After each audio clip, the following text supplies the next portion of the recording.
కథ రవి, సందీప్ ఇద్దరూ చిన్నప్పటినుంచి మంచి స్నేహితులు. ఒకే స్కూల్, ఒకే ఊరు. కాని వాళ్ల ఆలోచనలు మాత్రం చాలా వేరు. రవి మంచి మనసున్నవాడు. ఎవరికైనా సహాయం చేయడానికి సిద్ధంగా ఉంటాడు. సందీప్ చాలా తెలివిగలవాడు, కాని ప్రతి విషయాన్ని లాభ నష్టాలతోనే చూస్తాడు. వాళ్ళిద్దరూ ఒకే కంపెనీలో ఉద్యోగం చేశారు. ఒకసారి కంపెనీకి సంబంధించిన ముఖ్యమైన సమాచారం ఎవరో చోరీ చేశారు.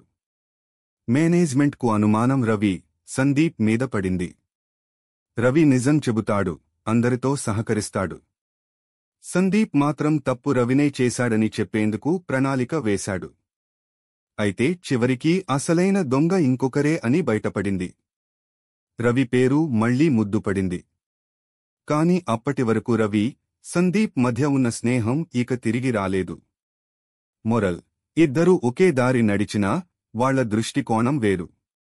నిజమైన మనుషులు వారే, నిజం నిలబెట్టుకునేవారు. ఒక అడవిలో ఒక చిన్న కోతి ఉండేది. ఆ కోతికి పేరు చిట్టి. చిట్టి చాలా చురుకుగా ఉండేది, కాని ఎంత తెలివి ఉన్నా కొన్ని చేష్టలు మాత్రం మానేదంలేదు. ఒకరోజు అడవిలోని జంతువులంతా ఒక ప్రకటన వినిపించాయి.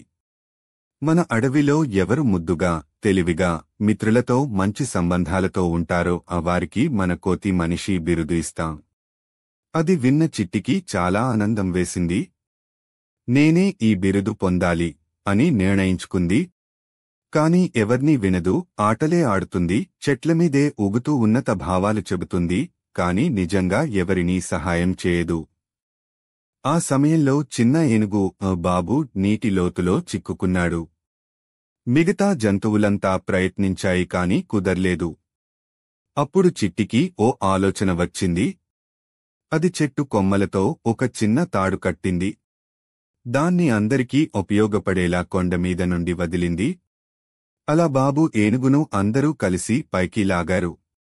అందరూ ఆశ్చర్యపోయారు. చిట్టి అప్పుడు పరిగెత్తి వచ్చి అన్నది, ఇది నా ఆలోచన. మనం కలిసి పనిచేస్తే ఎంత పెద్ద సమస్యైనా తీర్చవచ్చు. అక్కడినుంచి అందరూ చిట్టిని కోతి మనిషి అని పిలవడం మొదలుపెట్టారు. ఎందుకంటే అది కోతి అయినా మానవతా భావనతో పనిచేసింది. ఈ కథలో బోధన: బుద్ధి ఉండటమే కాదు, సహాయపడే మనసు, స్నేహం, సమష్టిగా పనిచేయడం ఇవే నిజమైన మానవ లక్షణాలు. ఇది కాకి నక్క మధ్య జరిగే తెలివితేటలు నింపిన కథ. మొరల్ స్టోరీ: పిల్లల కోసం సరదాగా, బోధపడేలా తయారు చేయబడింది. కాకి నక్క కథ.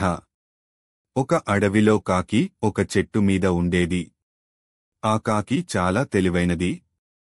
ఒకరోజు కాకి రొట్టె, చపాతీ ముక్క ఒక ఇల్లు నుంచి తీసుకుని చెట్టు మీద కూర్చుంది. అంతలో ఓ నక్క అక్కడికి వచ్చింది. ఆ రొట్టె ముక్కను చూసి నక్కకు బాగా ఆకలేసింది. అది ఆ రొట్టెను తినాలని ఆశపడింది.